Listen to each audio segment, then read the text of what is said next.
You know how some people end up in situations they never asked for? Well, that's exactly what happened to me. I mean, I'm just a librarian, a hobgoblin librarian, to be specific. My name's Jerry, and I've been working at the Palace of Underhill for as long as I can remember.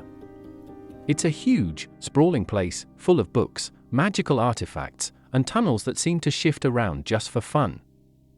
It's got its quirks, sure, but I like it. Or, I should say, I liked it until that night.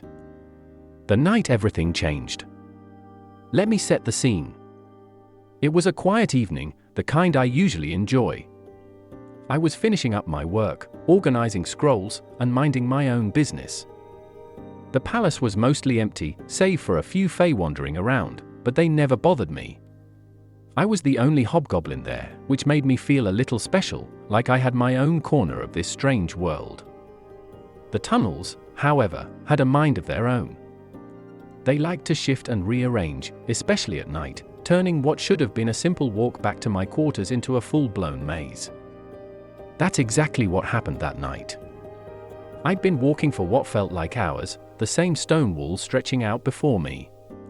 I'd turn a corner, thinking I knew the way, only to find myself staring at a hallway I didn't recognize. After a while, it became clear I was lost. Great, I muttered, adjusting my glasses. Just great. I was starting to get frustrated, which is never a good thing for a hobgoblin, mind you. But that's when I saw it. A trapdoor, one that hadn't been there before. It was slightly ajar, creaking open just enough to catch my attention. Now, curiosity is something I've never been able to resist, especially when it comes to something as mysterious as a trapdoor in the Palace of Underhill. Guess it's worth a look, I thought, cautiously making my way over. Peering into the darkness, I saw nothing but pitch black below. I squinted, trying to make out what was down there when suddenly, crack, my glasses slipped right off my nose and shattered on the stone floor below. Perfect, I sighed, rubbing my temples. Now I was lost, disoriented, and nearly blind. Not my finest moment. That's when I heard it. A voice, soft and whispery, like someone calling my name from the depths of the catacombs below. Jerry. I froze. I hadn't expected company, especially not from down there. The catacombs were a place even I didn't dare venture into, not without a good reason. They were home to all sorts of things best left undisturbed. But now I couldn't shake the feeling that I was being watched. And then it hit me, a smell. A strange, sweet scent, something like cardamom mixed with sandalwood. That's when I knew I wasn't alone. There was something in the catacombs. Something ancient. Something powerful. The smell grew stronger, and with it came a fog, slowly rising from the trapdoor. It was thick and heavy, swirling around me, and before I knew it, the fog began to take shape. First, it looked like mist, then it became more solid, more defined. And that's when I saw her. She was beautiful, in a terrifying way. A skeletal figure, draped in robes that seemed to shimmer like moonlight, her bones delicate yet somehow commanding a presence that made the hairs on the back of my neck stand on end. This wasn't just any fae, it was a high fae, one of the ancient ones, long forgotten by most of the world. Her presence reeked of magic, old magic, the kind that could bend reality itself.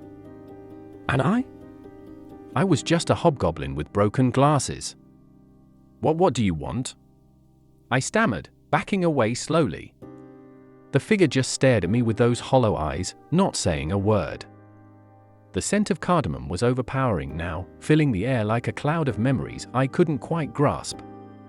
My heart was pounding, and before I knew it, I felt something inside me change.